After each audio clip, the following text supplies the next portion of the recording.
Hello, my name is Roberto Fernandez III. I use he, him, his. I am a white Puerto Rican man with short brown hair wearing a black t shirt. There is a classroom behind me with an American flag on the wall, some license plates, and a painting with a cowboy with a white hat on a brown horse. And I am a history and anthropology teacher in Broward County Public Schools. Today, I'm going to go ahead and speak to everyone, or actually share some of my work at Woodlawn Cemetery, a historic Black cemetery in Fort Lauderdale, Florida. And the name of my presentation is Utilizing African American Cemeteries to Uncover Systemic Racism.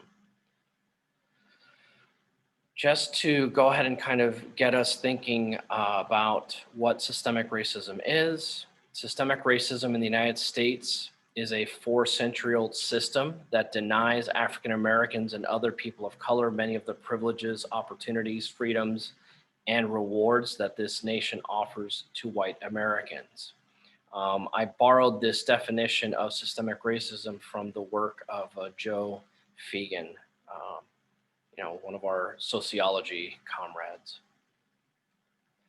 All right, so just a quick history crash course on what I am going to kind of be using to guide and kind of inform the presentation for today. From a historical background, we know that when the US Constitution was written, African Americans, or the enslaved population in the United States, were treated as 3/5 of one person for the sake of voting and representation in the United States. And it would not be until the 14th Amendment that that African Americans would have that clause in the Constitution nullified. The 13th Amendment outlawed slavery in the United States. The 14th granted all persons born in the United States citizenship. That included many African Americans. And then the 15th Amendment awarded African American men the right to vote. And these are all the Reconstruction amendments, is what we generally call those three amendments. And then in 1964, the 24th Amendment prohibited the implementation of a poll tax in the United States.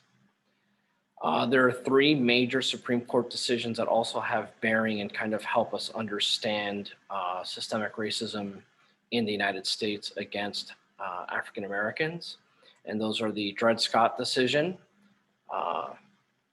in which case the Supreme Court held that an African American or a slave would never have citizenship or constitutional protection. Then we later on have the Plessy versus Ferguson decision in 1896. This decision would be the one that really allows the separation of races, and it's what really allowed the Jim Crow laws to take hold and basically dictate the apartheid system that we ended up having in the United States up until, here in Fort Lauderdale till the 70s. And then we have Brown versus the Board of Education of Topeka, Kansas, which was another decision that really set off into motion slowly the chipping away at the Plessy versus Ferguson decision. So that was like the little flood that opened up the floodgates, was Brown versus the Board of Education. So my major focus is going to be Woodlawn Cemetery, which is a historic African-American cemetery in Fort Lauderdale. This is the pioneer cemetery in Fort Lauderdale. So a lot of the first Black settlers, and really, I don't even want to say Black settlers because they were settlers, they were pioneers. Many of the pioneers that came into Fort Lauderdale in the early 1900s, many of them are buried in this cemetery, and this is their final resting place. The cemetery is actually quite small. It's about little over 4 acres as far as its size, but it's got a little punch to it. In one of the photographs, you can see the sign that says the Historic Woodlawn Cemetery in orange and like a faded black. And then there's an oak tree, and you can see some of the gravestones inside of the fenced in area.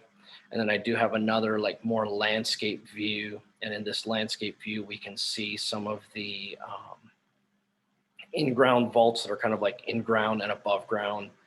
And you see an assorted variety of some headstones, some trees, green plants in the background. And then way in the back, if you look off into the distance, you can see a National School Bus yellow school bus kind of driving in that roadway in the back is actually Interstate 95. And one of the things that I want to mention as we kind of see that bus kind of driving by there is you're looking at one of the, big issues with Woodlawn is that the northbound half of I-95 that passes next to Woodlawn Cemetery is actually above the historic Potter's Field of Woodlawn Cemetery. And so in the 70s, when the state and the government were finishing up and building out the rest of Interstate 95, they did plow over a portion of the cemetery. And so it was only in the last 5 years that archaeologists have done ground penetrating radar, and they've used cadaver dogs and other non-invasive methods to determine if there were any disturbances in the soil. And they have found disturbances. And recently this year in April, an archaeologist found a small bone when city workers were digging a trench to move some wires for a light pole that's also adjacent to the cemetery. So we can see that, like many cases with communities of color, that the interstate system did impact this community as well. All right, so a little bit about the project that I've done with my students. Beginning in 2013, my students and I have done field work at Woodlawn Cemetery. Excuse me. And so this field work has really been in an effort to document. We just kind of wanted to know, like, okay, what are the names? Who's buried in this cemetery? Because our concern was at the time that the Florida Department of Transportation was looking to expand into the cemetery, and that some of the names or the markers would be lost because of expansion. Fortunately, that was not the case, but that was our initial kind of motivation, was like, okay, if something happens, we need to kind of be ready to do something. So that was our kind of foot in the door with this project. In the left-hand side, you see a presenter. It's Dr. Michelle Williams. She was the former director of FPAN Southeast region, and she was actually presenting the FPAN CRPT program to the students when we first started this program. And then once she presented it, I kind of learned the material, and then I started teaching it to my students. So this is that first time that I learned this methodology from FPAN. And then in the second picture, you have two students who are actually engaged in documenting some of the markers at Woodlawn. One student is using a tape measure to measure out a stone, one of the markers, excuse me, and the other student is recording the measurements and the information on a clipboard. So one of our key methodologies, aside from fieldwork, was utilizing oral histories and collecting oral histories. And so one of the big contributors to our success, and they continue to be helpful, the family continues to be helpful, are the Bellamy and Stroman families. And so in this picture, you have seated at the table, the three ladies are of the Bellamy family, and then the one gentleman is Mr. Stroman, and he's representing, but they're cousins, they're all related. And their family members were the pioneers. These were some of the first people to settle in Fort Lauderdale in the 1920s and 1930s. And behind the Bellamy and Stroman members, we have students and myself. And this was taken at the conclusion of one of the oral history interviews that we were doing. One of the things that we really got to learn through these interviews as we did them over the years is we got to really understand what life was like in Broward County. We really got to understand, and the kids got to learn firsthand about the segregation that existed in the educational system. They got to hear about the inequitable books and resources that were given to the Black students. They got to hear about the school year being cut short so students, Black students, could go into the fields and harvest. Now, meanwhile, the white students did not have their school year interrupted. It was only the African-American students that were interrupted. This picture that we're looking at now on Bellamy and Stroman families 2 is Rosetta Change and Ethel Wiggins are showing us some of the markers of their family members. And so, you know, we've got the student in the red shirt is Jeffrey. He's kind of looking over and kind of clearing off some of the debris so you can try to read the name. And then something that I'd like to point out to you is in the background, you can see a large ficus tree. I'm not sure the specific species, but it is a ficus. And the ficus itself is actually a marker for Donnie Bellamy Sr. And that would be the father of Miss Change and Miss Wiggins. And so this is one of the first, you know, documented instances that I have found of a burial with a name. Like here's Donnie Bellamy and here's the tree, and we have the family says our mother planted this in 1947 after her father died, and it was shared with us that she did this because it was, quote, a family tradition, end quote. So, you know, that's part of the methodology that we used. Here we see, you know, you could see in the top right-hand corner a little bit of the ficus tree.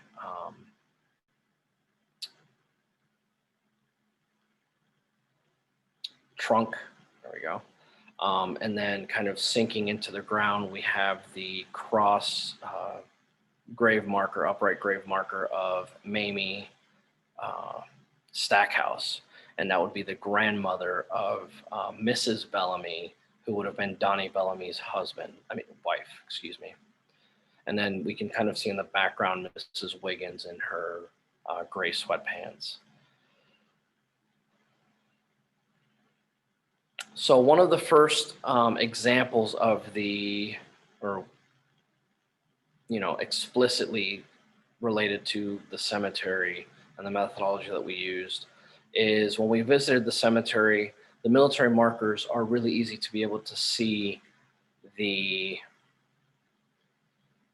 levels of segregation that existed in the US government. So on this screen, we have a map that I made of where the different burials are for veterans, and it's categorized by marker style.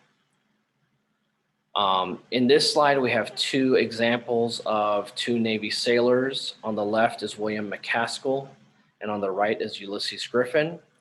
They are both Floridians. One of them, his rate in the Navy was ship's cook, and the other for Ulysses, he was a steward's mate. Both of these positions were the only positions that were available to African Americans in the United States Navy during the First and Second World War. It would be Dory Miller's exemplary actions during the attack on Pearl Harbor that helped facilitate the opening up of other positions in the Navy. Here we have the marker, the upright marker for James A. Weston, another Floridian. What's significant about him is not that his job in the military was segregated, if not his entire unit. He was in the 368th Infantry, which was part of the 92nd Infantry Regiment, which was an all-black regiment that saw service during World War II in France. These would be the popularly known Buffalo Soldiers, but not the cavalry ones. These would be the ones that inherit the lineage and the customs and a lot of that tradition from the cavalry Buffalo Soldiers. And these were the ones that took that lineage and pride into the Second World War. Medical care is something else that we kind of saw in the grave markers at Woodlawn Cemetery. And so here we have two different markers. On the left is a concrete upright marker for Daisy Sistrunk. This would be Dr. James Franklin Sistrunk's first wife. And this photograph of the upright concrete marker is from Woodlawn Cemetery. And then on the right-hand side, we see a flat bronze lawn-style marker for James Franklin Sistrunk and Daisy Sistrunk, his second wife. So Dr. Sistrunk was married when he arrived in Fort Lauderdale. About a year after his arrival, his first wife, Daisy, died. And so her marker is found in Woodlawn. And it created some confusion, and it wasn't until recently that we requested death certificates and we saw the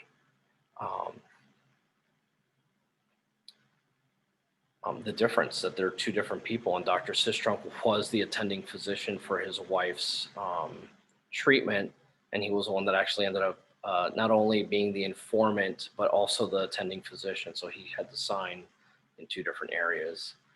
The lawn style marker is available at Sunset Memorial Cemetery, which is another cemetery that opened up in Fort Lauderdale that opened up in the 1960s. So Dr. Sistrunk kind of opens us up to learning about the history of medical care in Broward County. And so it wasn't until the late 1930s that African Americans actually had a hospital facility to seek treatment in Fort Lauderdale. And so that hospital was Provident Hospital. Prior to this hospital opening up, Dr. Sistrunk would basically do like a country doctor, and he would take the train up to different cities, or he would drive his vehicle to treat patients. There is one instance of another burial for Maggie Davis. She passed away in 1924. And on her death certificate, it was Dr. Sistrunk who was the attending physician. And she actually died in the Christian hospital in Miami. So it indicates to us that there was a lot of dependence between the Black residents in Fort Lauderdale and the Black residents in Miami, as far as if services were needed, African Americans had to go down to Miami for that support. On the right-hand side, we have a picture of some of the staff and board members of Provident Hospital. Education was also segregated, as I stated earlier.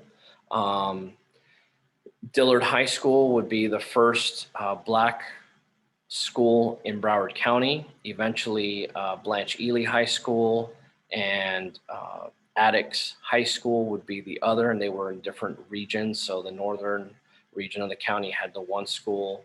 Dillard was in the central region, and then Attucks High School was in south. They were all segregated high schools.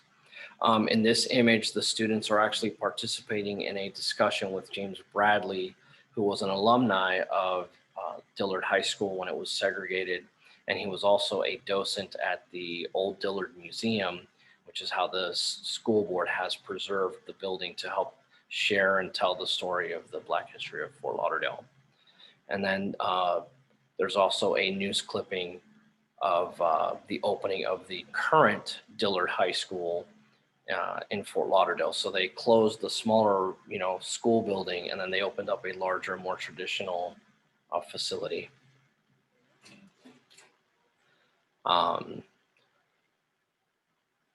So another story that I'd like to share with you is about the justice system in Broward County.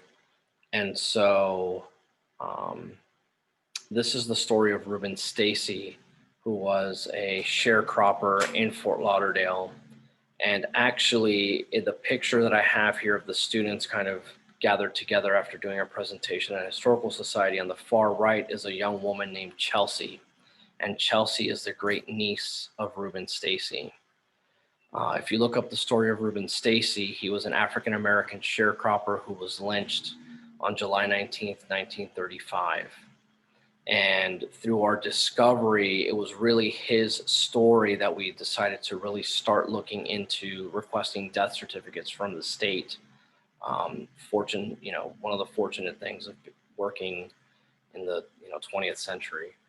And so when we received his death certificate back, it confirmed that he was buried at Woodlawn Cemetery.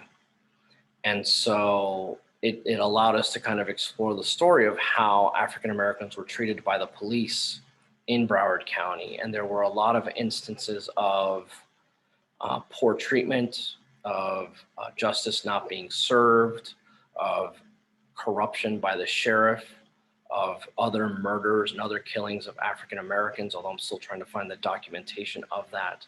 But we did find that, as part of these stories as well.